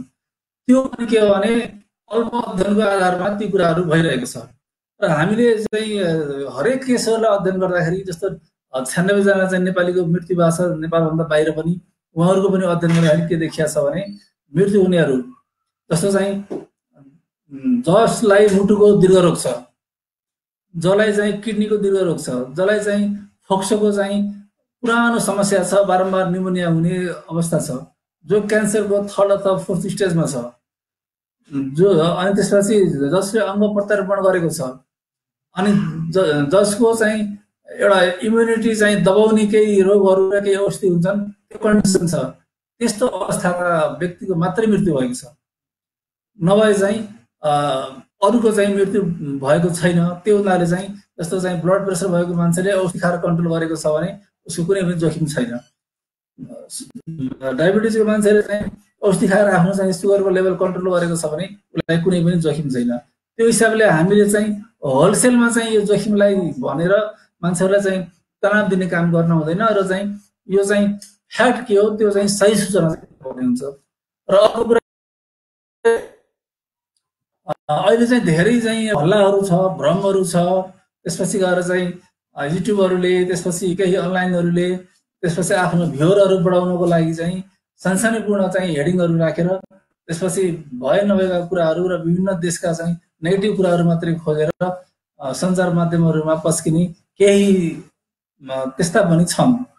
र चाहिँ अहिले मान्छेले के हुन्छ भने मान्छेलाई डर छ, अहिले त्रास छ, असुरक्षाको अनुभूति छ। यस्तो अवस्थामा पोजिटिभ न्युजले भन्दा नेगेटिभ न्युजले मान्छेको दिमागलाई तान्छ। त्यही भएर चाहिँ ती न्युजहरू मान्छेले खोलेर हेर्दाखेरि अनि उनीहरूले त्यो विश्वास गर्छ, किनभने आधिकारिक मिडिया कुन हो कुन होइन भन्ने कुरा चाहिँ धेरैलाई थाहा हुँदैन। त्यो भएको हुनाले हामी जनता पनि आधिकारिक समाचार अथवा सम्बन्धित विज्ञहरूको सल्लाह हामीले मान्नु पर्यो। अनि हामी मिडियाकर्मीहरू पनि जति छौँ अहिले यो चाहिँ संसारमा महामारी चलेको यस्तो विपदको बेलामा केही हजार भ्युअर बढेर केही बेला छैन। त्यो हुँदाखेरि चाहिँ हामीले चाहिँ एकदमै सकारात्मक सूचना सम्प्रेषण गरौँ, जिम्मेवार बनाऊ। यो बन्यो भने पछि चाहिँ जब चाहिँ कोरोना सङ्क्रमण नियन्त्रणमा आउँछ त्यसपछि चाहिँ हाम्रो आफ्नो बाटो छँदैछ। यसरी चाहिँ हामी हरेक तह र तबका मान्छेले आफ्नो जिम्मेवारी चाहिँ महसुस चाहिँ गर्नुपर्छ र हामीले चाहिँ हुँदै नभएको आतङ्कलाई चाहिँ हामीले त्यसलाई चाहिँ प्रचार गर्ने काम पनि गर्नु हुँदैन। डाक्टर साहब, जस्तो अघि यहाँले भन्नुभयो र त्यो कुरालाई मैले थोरै जोड्न चाहेँ। अब कोरोना भाइरसबाट मानिसको मृत्यु भनेको जम्मा 3% मात्रै मान्छेको मृत्यु संसारमा भन्ने कुरा रह्यो। अब जो कसैलाई लाग्छ त 3% भित्र आफै पर्छु कि आफ्नै परिवारको सदस्य पर्छ कि आफ्नो शरीरको आफ्नो ज्यानको माया सबैलाई हुन्छ, एक अर्थले 3% भित्र आफै पर्छु कि भन्ने शङ्का जसले पनि गर्छ र अवेरनेस चाहिँ हुनु पर्यो, सतर्क चाहिँ हुनु पर्यो। अर्को अर्थमा क्वारेन्टाइनबाट भागेर जानेहरू, क्वारेन्टाइनमा बस्न नखोज्नेहरू, अब इन्डियाबाट लुकीछिपी नेपाल छिर्ने र पहाडी जिल्लामा पनि भित्रभित्रै चाहिँ नि राति राति हिँडेर छिर्नेहरू, त्यस्ता खालका व्यक्तिहरूले सङ्क्रमण बढाउन सक्ने सम्भावना छ र पहाडी जिल्लामा पनि देखिएको छ। हामीले सुरुवातमा पनि त्यो अलिकति कुरा गर्यौँ। अब यो हिडन रूपबाट आइदिएको मान्छे जो सङ्क्रमित छ र जो चाहिँ नि लकडाउनको एउटा अनुशासन एउटा त्यो मर्यादाभित्र रहँदैन, त्यस्ता व्यक्तिहरूले काहीँ कतै एउटा कम्युनिटी ट्रान्समिसन, एउटा व्यक्तिबाट अर्को परिवारमा, अर्को परिवार, अर्को गाउँमा सार्दिने एक खालको चाहिँ नि एउटा परिपाटी बनिरहेको छ। भित्रभित्रै कोरोना भाइरसको सङ्क्रमितहरू मल्टिप्लाई भइरहेका छन् र यो अर्थलाई, यो कुरालाई अथवा यो खालको परिवेशलाई डाउन गर्नको लागि कस्तो पोलिसी, कस्तो नीति ल्याउनु अरू जरुरत होला डाक्टर साहब? यो चाहिँ अलिकति हिडन पाटोमा हिँडिरहेको छ यो परिवेश चाहिँ। हजुर, यसको लागि त सबभन्दा हामीले भन्दै आएको चाहिँ बोर्डरलाई चाहिँ 100% सिल गर्नुपर्छ र बोर्डर सिल भनेर नाका मात्रै सिल होइन कि नेपाल, भारतबाट नेपालमा आउने, जङ्गलबाट आउने चोरबाटोहरू धेरै छ, खेतबाट आउन मिल्छ, गाउँ बस्तीबाट आउन मिल्छ, खोलाबाट आउन मिल्छ, ती प्रशस्त ठाउँहरू छन्। त्यही हुँदाखेरि चाहिँ अघि मैले भनेको सुरक्षाकर्मी र स्थानीय सीमावासीहरू चाहिँ मिलेर चाहिँ सीमाकर्मी र के अरे सीमावासी र 50,000 चाहिँ सुरक्षाकर्मी मिलेर 1 लाख जनाको चाहिँ 24 घण्टा चाहिँ पालो गरेर गस्ती गर्ने भने कोही पनि आउन नेपाल्न सक्दैन। र संवेदनशील ठाउँमा सिसिटिभी राख्यौँ भने कोही आए पनि थाहा हुन्छ। हामीले चाहिँ सीमामा चाहिँ सबभन्दा बढी चाहिँ जोड गर्न पर्यो एउटा कुरा। अर्को कुरा, हामीले कूटनीतिक ढङ्गबाट जस्तो चाहिँ नेपालसँग जोडिएका 3टा प्रदेश, के अरे 4वटा प्रदेश छ, जस्तो उत्तराखण्ड, उत्तर प्रदेश, बिहार, त्यसपछि गएर चाहिँ पश्चिम बङ्गाल, त्यहाँको चाहिँ मुख्यमन्त्रीहरूसँग हामीले कूटनीतिक चाहिँ लेभलबाट चाहिँ हामीले वार्ता गरेर त्यसपछि गएर चाहिँ सीमा घुसपेट चाहिँ बन्द गराउनतर्फ पनि हामीले त्यो गर्नु जरुरी छ। त्यस्तै अर्को कुरा भनेको जस्तो क्वारेन्टाइनलाई हामीले चाहिँ सुविधाजनक बनायौँ भने कोही पनि भाग्दैन। जो आएको छ उसलाई क्वारेन्टाइनमा राख्ने र उनीहरू हामीले काउन्सिल गर्ने, काउन्सिलिङ गरिसकेपछि रोगको यथार्थ उसलाई जानकारी हुनुपर्छ, किनकि मरिन्छ भनेर त भागेका छन् धेरैजना। तर चाहिँ हामीले चाहिँ राम्रोसँग काउन्सिलिङ गर्यौँ भने उनीहरूले चाहिँ मृत्यु दर जम्मा 3% हो, त्यही पनि एकदमै ज्येष्ठ नागरिक र चाहिँ दीर्घरोगीहरूलाई हो भन्ने उनीहरूले त्यो बुझ्यो भने त उनीहरू चाहिँ अब त्यसरी भाग्दैन उनीहरू। अनि त्यहाँ चाहिँ अलिकति बेसिक सुविधाहरू बस्नलाई अघि मैले भने जस्तो किसिमको वातावरण भयो भने उनीहरू चाहिँ भाग्दैन। र यदि त्यति हुँदाहुँदै पनि कोही भाग्छ, जस्तो हस्पिटलबाटै भागेको छ, अब नारायणी अस्पतालको चाहिँ टोयलेटको भेन्टिलेटर फोडेर 2 जना भाग्यो भनेपछि त्यस्तो छ भने हाम्रो हस्पिटलमा क्वारेन्टाइन चाहिँ केन्द्रहरूमा सुरक्षा गर्ने चाहिँ हामीले राख्नुपर्छ र उनीहरूलाई पहिले भन्नुपर्छ कि हामीले चाहिँ यहाँबाट भाग्नेलाई हामीले जुनसुकै पनि कारवाही गर्न सक्छौँ भनेर चाहिँ उनीहरूलाई चाहिँ अलिकति चाहिँ सतर्क पनि बनाउनु पर्ने हुन्छ। अनि अर्को कुरा चाहिँ जस्तो चाहिँ हाम्रो पहाडको हरेक जिल्लामा इन्डियाको सामान जान्छ। अहिले पनि यो लकडाउनको अवधिमा पनि 5 अरबभन्दा बढीको चाहिँ खाद्यान्न चाहिँ इन्डियाबाट चाहिँ नेपालमा हामीले किनिसकेका छौँ। र ती ट्रकहरूमा चाहिँ कतिजना मान्छे बस्छ, ती चाहिँ कतिजना फर्किन्छ, त्यसको अभिलेख हामीसँग छैन। त्यही हुँदाखेरि चाहिँ हामीले एकजना ड्राइभर र एकजना हेल्पर बाहेक अरू चाहिँ त्यो सामानको ट्रकमा बस्नु नपाइने त्यो नियम बनाउन जरुरी छ। त्यो सामान लिएर हामीलाई पनि हामीले बोर्डरमा चाहिँ ऱ्यापिड टेस्ट भनेको तपाईँको तुरुन्तै रिपोर्ट आउँछ, 15 मिनट लाग्दैन, हामीले टेस्ट गरेर भित्र चाहिँ ल्याउन सकिन्छ। त्यो ऱ्यापिड टेस्टमा खास ठुलो खर्च पनि छैन। अनि त्यसपछि चाहिँ हामीहरूले चाहिँ हामी जनताले पनि जस्तो चाहिँ रातिमा चाहिँ के अरे सामान ल्याउने जुन बाटो छ त्यसले गर्दाखेरि रातिमा चाहिँ मान्छेहरू धेरै आउने डर हुन्छ। त्यो हुनाले चाहिँ कमसेकम चाहिँ हामीहरूले चाहिँ दिउँसोमा ल्याउने व्यवस्था गऱ्यौँ भने हामीले चाहिँ नाकामा चाहिँ चेक गर्ने एउटा चाहिँ त्यसरी चाहिँ त्यो गर्नुपर्ने हुन्छ। र अर्को कुरा हाम्रो टोलमा कतै बाहिरबाट आएको मान्छे देखियो भने उसलाई लखेट्ने होइन, उसलाई चाहिँ प्रहरीको जिम्मा दिएर उसलाई चाहिँ क्वारेन्टाइनमा चाहिँ राख्नुपर्ने हुन्छ। त्यसरी चाहिँ हामी मानवीय पनि हुनुपर्छ, हामी चाहिँ अर्काको संवेदना पनि बुझ्नुपर्छ र आफूलाई हामीले सुरक्षित पनि राख्नुपर्ने हुन्छ। त्यो हुँदाखेरि चाहिँ अर्को चाहिँ महत्त्वपूर्ण सूचना के छ भने जस्तो चाहिँ अब WHO के भनेको छ भने जस्तो चाहिँ भारतमा चाहिँ जुन र जुलाईमा चाहिँ कोरोना संक्रमण चाहिँ उच्च बिन्दुमा पुग्छ भनेर भनेको छ। त्यो भनेको असार र साउनमा, र चाहिँ नेपालमा पनि असार र साउनमा चाहिँ संक्रमणको उच्च बिन्दु पुग्छ। अहिले चाहिँ हामी कहाँ अहिले थोरै नै छ। त्यो उच्च बिन्दुमा पुग्ने बेलामा त्यो उच्च बिन्दु भने चाहिँ हामीले कति कम गर्न सकिन्छ त्यसको लागि सरकारले चाहिँ एउटा प्लान गरेर काम गर्नुपर्ने हुन्छ। जस्तो मैले चाहिँ वैशाख 31 गते एउटा मेरो आफ्नो अध्ययनले चाहिँ मैले एउटा चाहिँ डाटा निकालेको थिएँ, त्यो आज मैले फेसबुकमा पनि राखेको छु। अनि त्यसमा चाहिँ मैले चाहिँ एउटा प्रोजेक्सन चाहिँ के गरेको थिएँ भने जस्तो चाहिँ अब यसरी नियन्त्रण प्रभावकारी ढङ्गबाट गर्न सकेनौँ। जस्तो चाहिँ जेठ 9 गतेसम्म चाहिँ 368 जना चाहिँ पुग्छ भनेर चाहिँ गरेको थिएँ। त्यो गर्दाखेरि पनि यति चाहिँ पुग्दैन भनेर धेरै कमेन्ट पुग्दाखेरि 368 भनेपछि आज चाहिँ कति गते हो, आज चाहिँ जेठको चाहिँ 5 गते हो भनेपछि आज अथवा भोलिमै यो सङ्ख्या चाहिँ नाग्ने देखिएको छ। त्यस्तै चाहिँ यो प्रत्येक चाहिँ 10 दिनमा चाहिँ डबल हुँदै जाँदाखेरि साउनको 27 गतेमा चाहिँ 12,000 सङ्क्रमित हुने मेरो आफ्नो चाहिँ अनुमान छ। 10 दिनमा डबल हुँदाखेरि चाहिँ साउनमा चाहिँ 12,000 पुग्छ भने आजसम्मको स्थिति हेर्दाखेरि 5 दिनमा डबल हुने देखियो। त्यसले गर्दाखेरि चाहिँ यो 12,000 को ठाउँमा 24,000 चाहिँ 5 दिनमा डबल भयो चाहिँ 24,000 चाहिँ सङ्क्रमण चाहिँ त्यो खालको चाहिँ मेरो अध्ययनले भन्छ। त्यो हुँदाखेरि चाहिँ यो सङ्ख्यालाई घटाउनलाई चाहिँ हामीले के गर्नुपर्ने हुन्छ भने यो चाहिँ जस्तो जति चाहिँ यस्तो डबल हुने सङ्ख्यालाई हामीले 2 हप्ता धकेल्न सक्यौँ भने चाहिँ सङ्क्रमण मृत्यु सङ्ख्या थोरै हुन्छ। सङ्क्रमित थोरै भयो भने चाहिँ मृत्यु पनि थोरै हुन्छ। त्यो हिसाबले गर्दाखेरि चाहिँ हामी मानसिक रूपमा चाहिँ के तयार हुनुपर्छ भने जस्तो संसारभरि कोरोना सङ्क्रमण फैलिएको छ, धेरै मान्छे मरेका छन्, लाखौँ मान्छे सङ्क्रमित भएका छन्। हामी चाहिँ 130 करोड जनसङ्ख्या भएको चाहिँ भारत चाहिँ तीनतिर चाहिँ हाम्रो सिमानामा छ, त्यहाँ अहिले फैलिरहेछ। त्यो हुँदाखेरि चाहिँ हाम्रोमा पनि फैलिन्छ, हाम्रोमा पनि 15,000 जसलाई फैलिन सक्छ अथवा 20-25,000 पनि फैलिन सक्छ। र त्यो हामी चाहिँ ह्यान्डल गर्न सक्छौँ भनेर चाहिँ सरकारले यसको योजना बनाउनुपर्छ भने जनताले फैलिन सक्छ फैलिन्छ गरे पनि हामी कहाँ त्यो रोग चाहिँ आउँदैन, हामी चाहिँ एकदमै सुरक्षित रूपमा बसेका छौँ भन्ने त्यो प्रत्याभूति चाहिँ हामीले आफूलाई पनि दिन सक्नुपर्छ।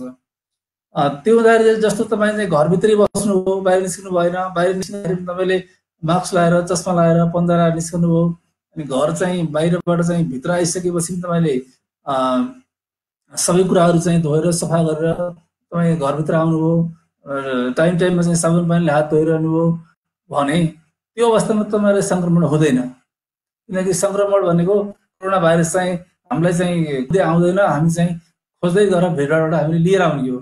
त्यो हिसाबले गर्दाखेरि चाहिँ हामी आफू सचेत हुने प्लस सरकारले चाहिँ त्यो चाहिँ जुन असार साउनमा जुन हाम्रो चाहिँ सङ्क्रमण चाहिँ उच्च बिन्दुमा पुग्छ त्यो बेलाको लागि सरकारले चाहिँ सबै किसिमको तयारी, परीक्षणको तयारी, हस्पिटलको तयारी, आइसियुको तयारी, भेन्टिलेटरको तयारी, राहतको तयारी, अनि त्यसपछि गएर चाहिँ कृषि उत्पादनको लागि तयारी, अनि त्यसपछि जस्तो हाम्रो गाउँमा उत्पादन भइरहेछ। अहिले चाहिँ किसानहरूले दुध पोख्नु परेको छ, तरकारीहरू कुहिएको छ। अहिले चाहिँ पुरा यो खाली भएका भ्यानहरू, टिपरहरूलाई चाहिँ कृषि एम्बुलेन्सको रूपमा प्रयोग गर्न सकिन्छ। कृषि एम्बुलेन्सको रूपमा तयार गरेर जुन किसिमको किसानको उत्पादनलाई चाहिँ बजारीकरण गर्न सकिन्छ। यतातर्फ चाहिँ हाम्रो सरकारले चाहिँ ध्यान दिनु पर्यो। त्यसरी ध्यान दियो भने के हुन्छ भने हामीलाई चाहिँ खाद्य पदार्थको अभाव पनि हुँदैन र किसानले चाहिँ आफूले उत्पादन गरेको चाहिँ नष्ट गर्नु पनि पर्दैन। त्यो हुनाले चाहिँ एउटा चाहिँ एकीकृत भिजन राखेर यो चाहिँ रोग र भोकको विरुद्ध लड्नको लागि एकीकृत भिजन राखेर चाहिँ हामीले काम गर्यौँ भने कोरोना सङ्क्रमणले हामीलाई त्यति ठुलो असर गर्दैन। जस्तो चाहिँ अब विकसित देशमा, भारतमा कोरोना सङ्क्रमण फैलिने पूर्वाधार छन्। जस्तो चाहिँ अब अन्डरग्राउन्ड ट्रेनहरू चल्छ, ट्रेनमा चाहिँ हजारौँ लाखौँ मान्छेहरू आवाजात गरिरहेका हुन्छन्। त्यस्तै चाहिँ मेट्रोहरू चलिरहेको हुन्छ, त्यसमा पनि हजारौँ मान्छेहरू आवाजात गरेका हुन्छन्। ठुल्ठुलो सपिङ मलहरूमा किन्ने परम्परा छ उनीहरूको। त्यसपछि गएर चाहिँ उनीहरू अपार्टमेन्टमा चाहिँ एउटा अपार्टमेन्टमा हजारौँजना मान्छेहरू बस्छ। त्यस्तै चाहिँ अब उद्योग कल कारखाना छन् जहाँ चाहिँ लाखौँ मजदुरहरूले काम गर्छन्। त्यो किसिमको चाहिँ हामीकोमा छैन। त्यो हिसाबले गर्दाखेरि चाहिँ हामी कहाँ बस पनि, हामी कहाँ रेल छैन, साना बसहरू हो। सङ्क्रमण फैलियो भने थोरै सङ्ख्यालाई फैलिन्छ। त्यसपछि गएर चाहिँ हामी कहाँ चाहिँ अब ठुल्ठुलो चाहिँ 2-3 लाख चाहिँ दर्शक बसेर चाहिँ गेमहरू हेर्ने त्यो परम्परा छैन। हामी कहाँ चाहिँ कन्सर्टहरू गर्ने त्यो पनि परम्परा हामी कहाँ छैन। त्यस्तै हामी अर्को कुरा भन्यो भने जस्तो हामीले चाहिँ प्रे गर्ने, कुनै बार गएर प्रे गर्ने अथवा प्रार्थना गर्ने ठुलो समूहमा, त्यो पनि हामी कहाँ छैन। हामीकोमा चाहिँ यी विभिन्न कारणहरूले गर्दाखेरि चाहिँ हामीकोमा के छ भने रोग चाहिँ अरू देशमा जस्तो तीव्र गतिमा चाहिँ फैलिँदैन। त्यसले चाहिँ हाम्रो चाहिँ अब अरू देश, विकसित देश र हाम्रो हेर्ने हो भने उनीहरूले चाहिँ टोइलेट पेपर युज गर्छ, टिस्यु पेपर युज गर्छ। हामीले चाहिँ बिहानदेखि बेलुकासम्म हामीले चाहिँ कोरोना नहुँदाखेरि पनि हामीले चाहिँ 20औँचोटि हामी चाहिँ पानीसँग खेल्थ्यौँ, हामी साबुन पानीसँग हात धुने गर्थ्यौँ। त्यो प्र्याक्टिसले पनि अहिले चाहिँ कोरोनाको चेन तोड्नलाई धेरै सहयोग गरेको छ। त्यस्तै हामीले ताजा खाना खान्छौँ, फ्रिजमा राखेर धेरै दिनसम्म खाँदैनौँ। बाहिर रेस्टुरेन्टमा गएर खाना खाने हाम्रो त्यो कल्चर छैन। हामी चाहिँ बिहानको खाना बिहानै टिपेर, बेलुकी खाना बेलुका टिपेर खाने, बासी खाना हुँदैन भन्ने हामी त्यो कल्चरमा छौँ। अनि त्यसपछि गएर बाहिरको विदेशीहरूले जस्तो हामीहरूले चाहिँ बोइल खाना खाने त्यो हाम्रो सिस्टम छैन। हामीहरूले चाहिँ हामी कहाँ विभिन्न किसिमका चाहिँ मरमसलाहरू मिसाएर हामी चाहिँ एकदमै चाहिँ अचारहरू, चटनीहरू, तरकारीहरू हामीले चाहिँ टक्क मिलाएर खानुपर्ने हाम्रो बानी छ। त्यसले गर्दाखेरि पनि हाम्रो चाहिँ एउटा चाहिँ रोगसँग लड्न सक्ने एउटा क्षमता हाम्रो छ। त्यस्तै चाहिँ हामीहरू चाहिँ हाम्रै गर्मीकै कारण होस्, हामी चाहिँ शारीरिक परिश्रमहरू गर्ने ठुलो चाहिँ जनसङ्ख्या छ नेपालमा। त्यो हुँदाखेरि चाहिँ त्यो शारीरिक परिश्रमले गर्दाखेरि पनि हामी चाहिँ रोगसँग लड्ने क्षमता हाम्रो चाहिँ अरूको भन्दा चाहिँ उच्च नै छ। त्यस्तै विदेशमा चाहिँ जस्तो फुल फुल्दा, घाँस उम्रिँदा, सिजन चेन्ज हुँदाखेरि चाहिँ रुवा खोकीले धेरै मान्छे मर्छ। अमेरिकामा मात्रै भन्नुहुन्छ भने 80,000 मान्छे चाहिँ रुवा खोकीले मर्छ। विश्वमा चाहिँ 4,50,000 6 लाख मान्छे चाहिँ प्रत्येक वर्ष मौसमी रुवा खोकीले मर्छ। तर हाम्रो नेपालमा हामीलाई चाहिँ एलर्जी भएर अथवा रुवा खोकी लागेर यो मर्यो भन्ने कुरा चाहिँ हामीले सुन्न पाउँदैनौँ। यी तमाम चाहिँ फ्याक्टरहरू छन्। यसले गर्दाखेरि पनि हामी नेपालीहरूलाई त्यति छिटो चाहिँ हामीलाई मृत्युवरण गर्न पर्दैन। त्यो हुनाले चाहिँ हाम्रो रोगसँग लड्ने क्षमता हाम्रो छ र यसलाई अझै हामीले चाहिँ कायम राख्नुपर्छ। त्यो हिसाबले चाहिँ हामीले चाहिँ गऱ्यौँ भने चाहिँ कोरोनालाई चाहिँ हामीले चाहिँ पराजित गर्न सक्छौँ। त्यो आत्मविश्वास हामी। र अर्को कुरा चाहिँ के हुन्छ भने आत्मबलले मान्छेको क्यान्सर निको हुन्छ, विभिन्न असम्भव कुराहरू सम्भव हुन्छ। त्यो भन्दाखेरि चाहिँ हाम्रो आत्मबल चाहिँ दह्रो हुन आवश्यक छ। त्यसपछि गएर जस्तो तनावहरू, चिन्ताहरू, असुरक्षा बोध, अनिद्रा, यसले गर्दाखेरि के हुन्छ भने रोगसँग लड्ने क्षमता चाहिँ इम्युनिटी पावर चाहिँ कम हुन्छ। त्यो हुँदाखेरि हामी चाहिँ तनावलाई व्यवस्थापन गरौँ। अनि त्यसपछि गएर चाहिँ टाइममा खाने, टाइममा सुत्ने, अनि हल्का चाहिँ व्यायाम पनि गर्ने, अनि पोसिलो खानेकुराहरू खाने, झरिलो खानेकुराहरू खाने, मद्यपान, धुम्रपानहरू नगर्ने, यी खालको चाहिँ हामीले स्वस्थ अभ्यास गऱ्यौँ भने रोगसँग लड्ने क्षमता बढ्छ। त्यो भयो भने चाहिँ हामी चाहिँ के हुन्छ भने स्वस्थ हुन सक्छौँ। र हामीले के बुझ्नुपर्छ भने कोरोना भाइरसको अहिलेसम्म कुनै औषधि छैन। विभिन्न देशमा विभिन्न जस्तो कहीँ मलेरियाको औषधिको चाहिँ चलाइएको छ, कहीँ चाहिँ इबोलाको औषधि चलाइएको छ, कतै चाहिँ मर्सको सार्सको औषधि चलाइएको छ। त्यो हुँदाखेरि चाहिँ यसको लागि छुट्टै औषधि छैन, यो चाहिँ नयाँ भाइरस हो।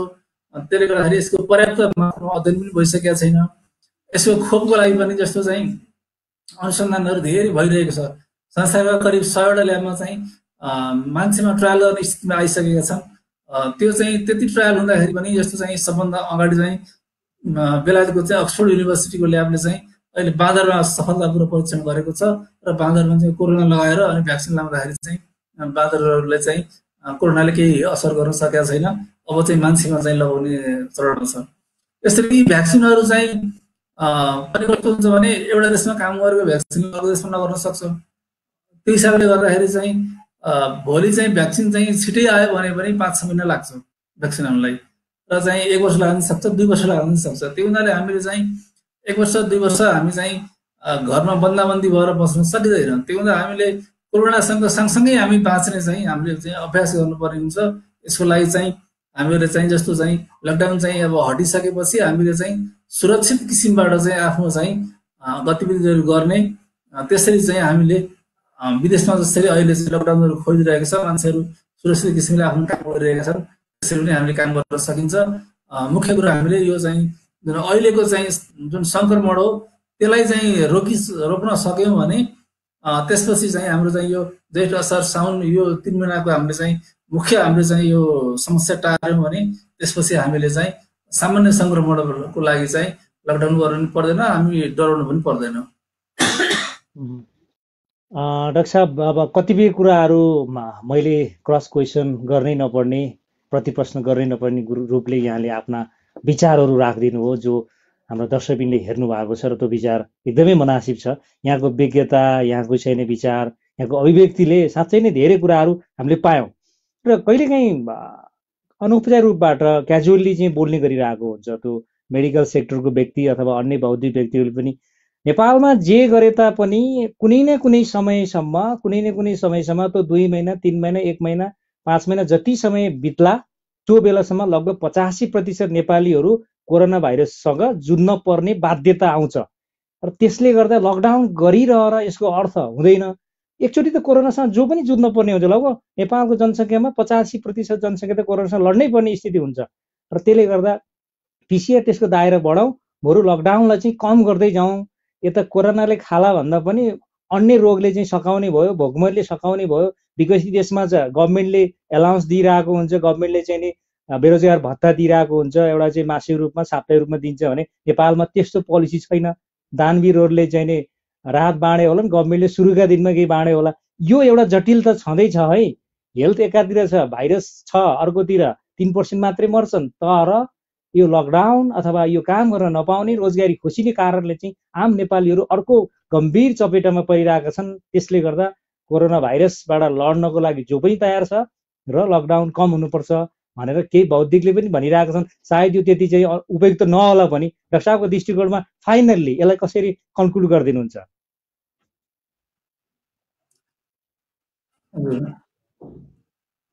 हजुर, यसमा कस्तो छ भने जस्तो चाहिँ अहिले मैले अघि भने नि हामीले 15 दिनसम्म चाहिँ कर्फ्यू स्तरको चाहिँ लकडाउन गरौँ, त्यसपछि कर्मश खरौँ भने मैले त्यो भन्नको अर्थ के थियो भने जस्तो अहिले चाहिँ जस्तो अब विभिन्न मोडेलहरू आएका छन्। जस्तो अहिले स्विडेनमा के छ भने स्विडेनको त्यहाँको सरकारले चाहिँ अब घरभित्रै बसेर चाहिँ मात्र हुँदैन, हाम्रो चाहिँ देश टाटोपल्टिनु भयो, अर्थतन्त्र टाटोपल्टिनु भयो, मान्छे सबै बेरोजगार भयो। त्यो भन्दाखेरि चाहिँ हामी चाहिँ अब हामीले हर्ड इम्युनिटी गेन गर्नुपर्छ भनेर चाहिँ उनीहरू चाहिँ अहिले लकडाउन पुरै खोलेर चाहिँ उनीहरूले आफ्नो गतिविधिमा व्यस्त छन्। त्यसको चाहिँ अर्थ के हो भने जस्तो चाहिँ हामीले अहिलेको यो चाहिँ सङ्क्रमणको जुन पिक, युरोपले त आफ्नो पिक भइसक्यो, त्यो हामीले यो सङ्क्रमणको पिकलाई अलिकति हामीले चाहिँ टार्न सक्यौँ भने त्यसपछि जब चाहिँ यसको चाहिँ पिक घट्छ त्यसपछि चाहिँ हामीले चाहिँ के गर्ने भने हामीहरू चाहिँ एउटा मोडल कस्तो हुनसक्छ भने जस्तो चाहिँ युवाहरू जस्तो यो कोरोना भाइरसले लाग्यो मैले भने 85%को त मृत्यु हुँदैन। त्यो हुँदाखेरि चाहिँ जस्तो चाहिँ भनौँ न स्कुल जाने बच्चाहरूदेखि लिएर त्यसपछि गएर चाहिँ काम गर्ने यङहरूदेखि लिएर वयस्कहरूसम्म सबैजना चाहिँ लकडाउन खोलेर आफ्नो काममा जाने।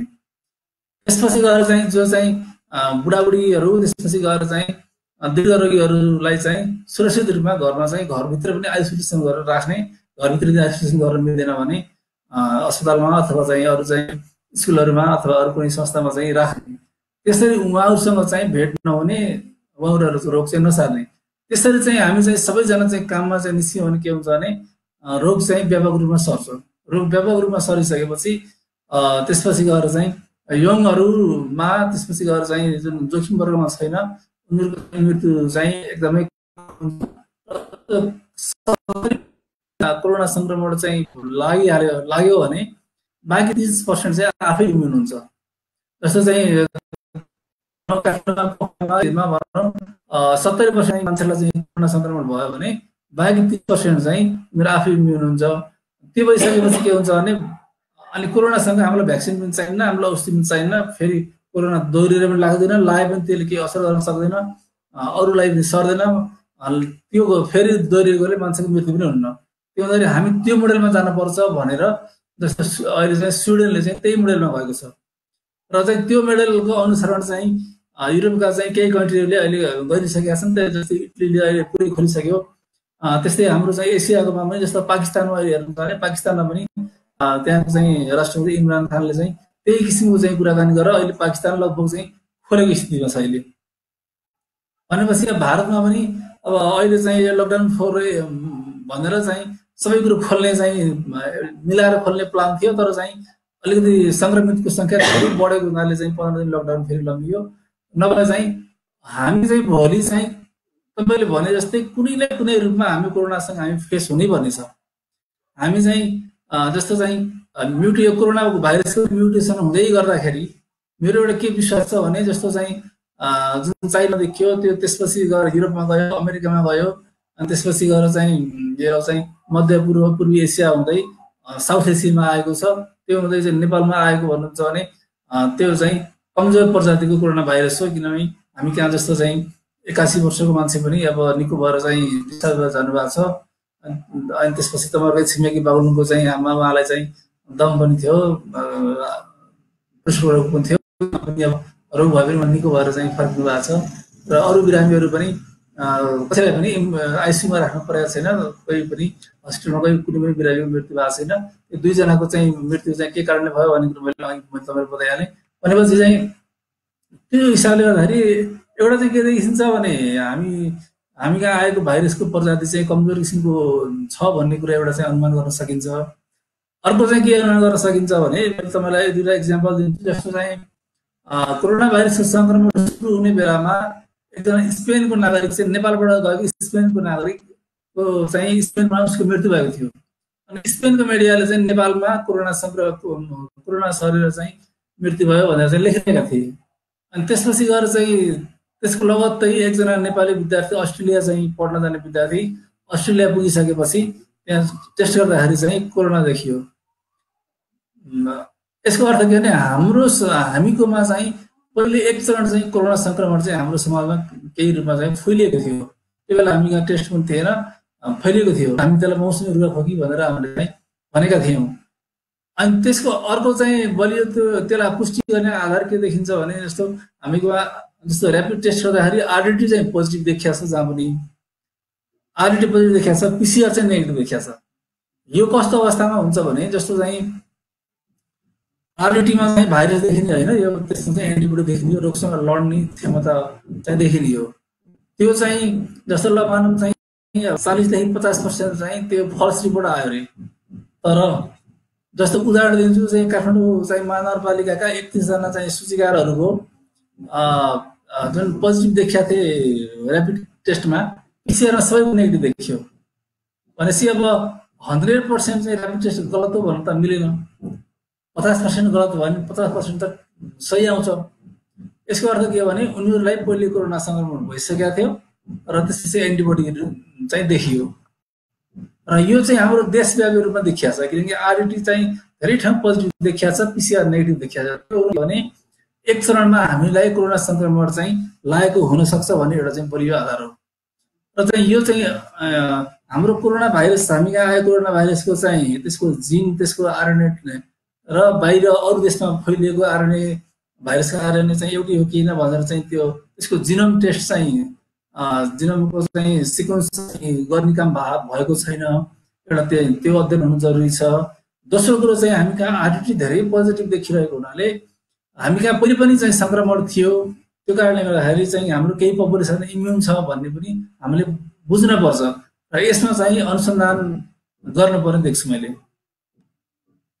ओके डाक्टर साहब, यहाँको यो स्पेशल टाइम र इन्टेलेक्चुअल कन्भर्सेसनको लागि थ्याङ्क यू सो मच। ल यहाँहरूलाई पनि खास गरी पोखरा न्युज र चाहिँ तपाईँ हेसी अधिकारी सर लगायत सबैलाई चाहिँ हार्दिक धन्यवाद छ। यो चाहिँ यो आपतको घडीमा, यो चाहिँ विपदको घडीमा जुन मैले चाहिँ आफ्नो धारणाहरू चाहिँ आम दर्शक श्रोताहरूसँग राख्ने मौका पाएँ र अन्तिममा के भयो भने जम्मा यो 3% मृत्यु दर भएको कोरोना संक्रमणसँग चाहिँ हामी डर नमानौँ, हामीले आत्मबल दह्रो गरौँ, आत्मबल दह्रो भएर हामी सुरक्षित भएर बसौँ। त्यो भयो भने चाहिँ अहिले जसरी किसिमको र्युमर फैलिएको छ, हल्ला फैलिएको छ, त्यो स्तरमा चाहिँ हाम्रो समाजमा फैलिँदैन र त्यस्ता अघि मैले भने विभिन्न कारणहरू छ। ती कारणले गर्दाखेरि हामी कहाँ चाहिँ त्यो चाहिँ एकदमै थाम्न नसक्ने गरी चाहिँ फैलिने छैन भन्ने चाहिँ हाम्रो अध्ययनले देखाउँछ। यहाँहरू सबैलाई हार्दिक धन्यवाद। Okay, thank you once more. आज हामीले कुराकानी गऱ्यौँ जनस्वास्थ्यविद डाक्टर रविन्द्र पाण्डेसँग। साँच्चै नै दर्शकबिन, यहाँहरू पनि आजको कन्भर्सेसन हेरेर सुनेर धेरै कुराहरू थाहा पाउनुभयो। साँच्चै नै हामीले हाम्रो अनुशासनमा यो लकडाउनलाई राम्रोसँग पालना गरौँ र गभर्मेन्टले पनि पिसिआर टेस्टको दायरा बढाइदियोस् र क्वारेन्टाइनलाई व्यवस्थित बनाइदियोस् र छोटो समयमै कोरोना भाइरसबाट हामी मुक्त हुन सकौँ, यो अपेक्षा गर्दै आजको कार्यक्रमबाट बिदा चाहन्छु। You have a wonderful time. नमस्ते।